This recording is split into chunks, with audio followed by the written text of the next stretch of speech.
What up, ako nga pala si Dubat. Nandito tayo ngayon sa pangatlong parte ng paglilinis na itong backhoe. Kaya kung interesado ka at gusto mong malaman kung meron bang improvement yung paglilinis natin neto, hindi ko napapatagalin pa, kaya tara simulan na natin. Samahan nyo ako, wag na.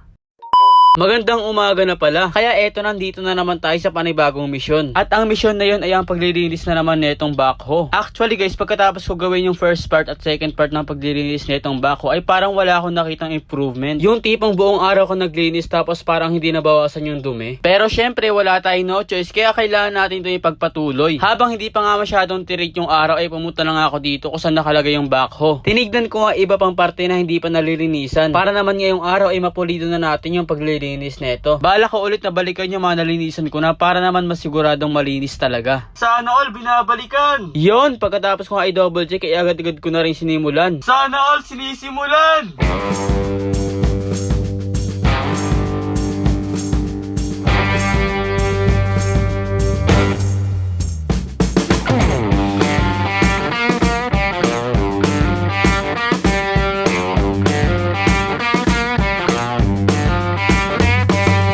Yon, 11 AM na pala ito ng umaga. Kaya naman nagsaing na ako dahil malapit na magtanghalian. Syempre guys, binantayan ko na rin yung sinaing kasi mahirap na sira yung rice cooker namin. Baka masunog na naman yung kanin. Ilang beses na kasi ako nasunugan ng sinaing guys, kaya naman natuto na ako sa aking mga tamang nagawa. Habang nagbabantay nga ako ng sinaing ay nilapitan ako na itong pusa ko na si Haki. Puro na lang daw kasi ako trabaho, wala na akong time para sa kanya, kaya ayan, nilalambing na naman ako. Baka mahilig kayo sa pusa mga kaibigan, please ampunin nyo na ako. Yon, nandito na nga pala tayo sa ating favorite part. Walang iba kundi ang kainan. Di ko alam yung tawag sa gantong luto guys, pero masarap siya kasi may gulay tapos may karne ng pusa. Pagkatapos ko nga kumain ng kanin at gulay ay dito naman ako sa pansit. Anyway, may tanong nga pala ako. Ano bang sikreto guys para tumaba? Kasi kain ako ng marami tapos di naman ako nataba. Comment nyo naman dyan guys sa baba kung ano bang pwede gawin kapag hindi ka nagigising kahit nag-a-alarm ka naman palagi. Yun, tapos na nga pala tayo kumain, kaya naman pagkatapos kumain, syempre diretso na kaagad tulog. Lang syempre nagpakain tayo ng mga aso tapos naghugas na rin tayo ng plato saka tayo natulog. Dito nga guys, habang natutulog ako ay bigla ako nanaginip. Nanaginip ako na habang naglalakad ako ay nakakita ko ng dustpan at walis tapos kinuha ko ito. Tapos dinala ko daw to sa isang malayong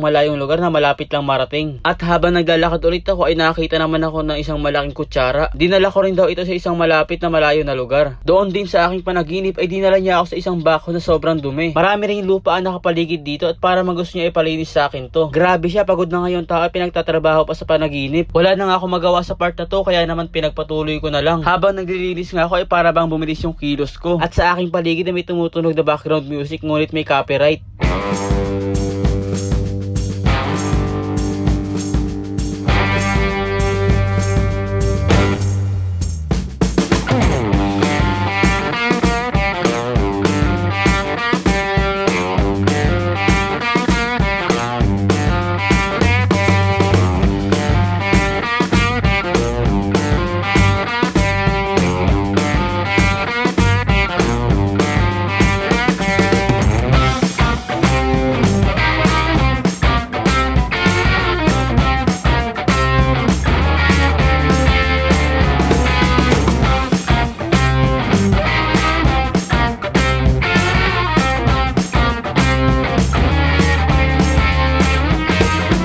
Yon, doon na pala siya natapos sa kanyang pagwawalis. Sinakay niya na sa kanyang kartilya ang lahat na naipon niya na lupa. At sabi niya pa, hanggang dito na nga lang pala to. Maraming salamat sa pagsama, salamat sa panonood. Hanggang sa muli.